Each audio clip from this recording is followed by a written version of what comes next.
coisa mais zicadora do que esses palpiteiros do GE, Rasta. Olha o que eles fizeram de novo. Primeiro foi contra o Inter, depois contra o Ceará, agora contra o Corinthians. Quando é que essas hordas de zicadores vão parar de zicar o Bahia, Rasta? Espero que desta vez o Bahia quebre a pata desses palpiteiros zicadores.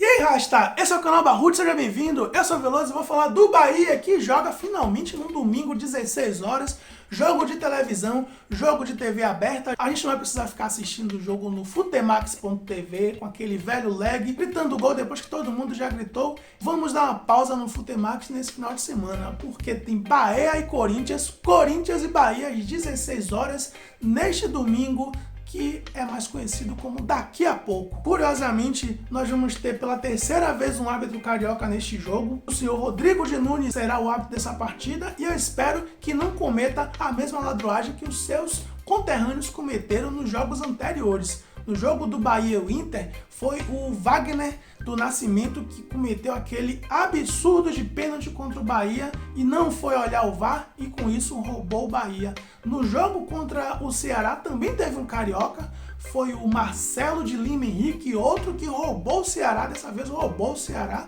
e também tirou o brilho daquela partida que poderia ter sido muito melhor se o Bahia tivesse vencido sem aquela ladroagem do árbitro nível FIFA, diga-se de passagem. Curiosamente, mais um árbitro carioca, não sei porquê, mas eu espero que a gente, ao final do jogo, não tenha que falar de ladroagem de arbitragem, porque está se tornando uma constância nesse Campeonato Brasileiro.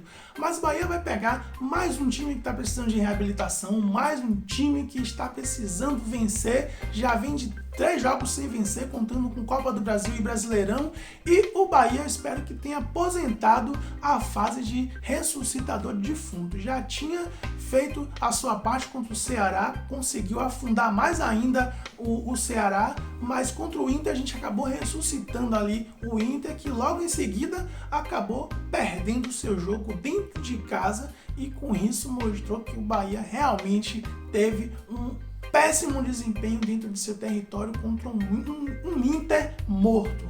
Mas o jogo é Bahia e Corinthians, e para esse jogo o Corinthians vem com 3 desfalques muito importantes, 3 titulares, apesar que o Jô tá voltando para esse jogo, mas não sei se ele vai ser titular, porém vem com 3 desfalques e o Bahia também tem um desfalque. O Bahia não conseguiu o efeito suspensivo para o Nino Paraíba, curiosamente, desde o dia 14 que o Bahia solicitou esse efeito suspensivo e até então não teve resposta do STJD, o STJD que já liberou o Juninho, já liberou Danielzinho, todos os jogadores do Ceará, mas o Nino Paraíba não foi liberado. E isso nos prejudica porque nós não temos um lateral direito de confiança. Apesar do Renan Guedes ser um cara que apresentou um bom futebol no início, em alguns jogos, mas ele não nos passa a mesma confiança, a mesma qualidade que o Nino Paraíba passa, que o Nino Paraíba voltou a passar, inclusive nesse início de temporada.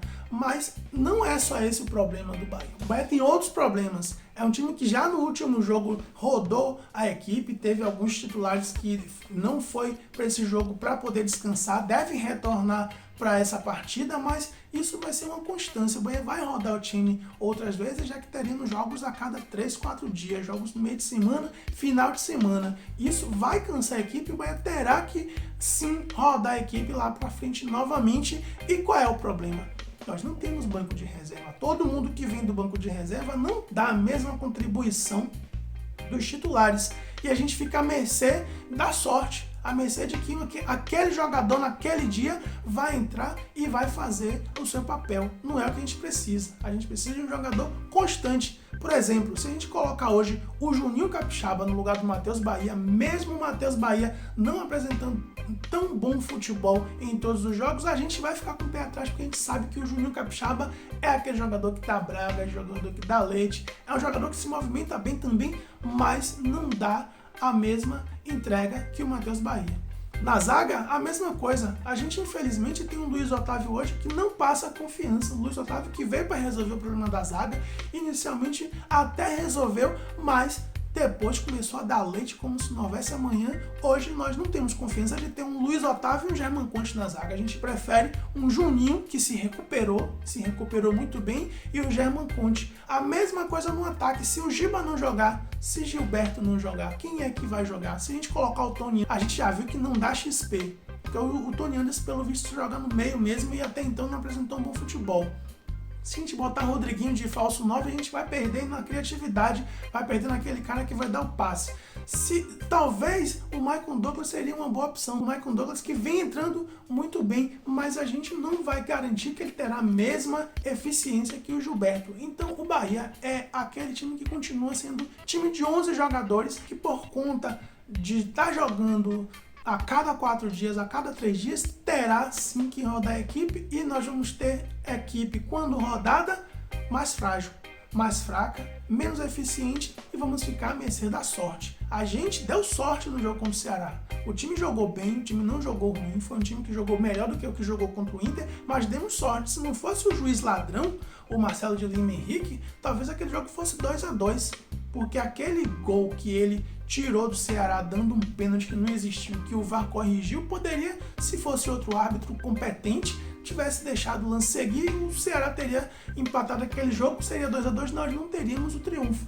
Então nós demos sorte jogando com um time desmontado, tava assim o Patrick de Luca no meio, jogou o Jonas, jogou muito bem, gostei do futebol do Jonas.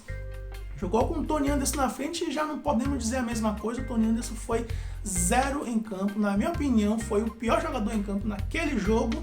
E é isso, o Bahia não pode ficar dependendo do banco, porque o banco não é qualificado. É o problema desse ano do Bahia. O ano passado nós tínhamos o problema que uma zaga que não existia, um lateral que não existia, um ataque que perdia muitos gols. Esse ano resolvemos alguns problemas, mas adquirimos outros, que é um banco de reserva que não consegue dar resultado quando é acionado. E é talvez por esse motivo que o Dado Cavalcante muitas vezes demora a fazer as substituições, porque fica esperando ver se aquele jogador titular vai voltar no meio do campo, no meio do jogo, o seu futebol vai brilhar, porque ele sabe que talvez colocar alguém do banco não vai entregar a mesma coisa.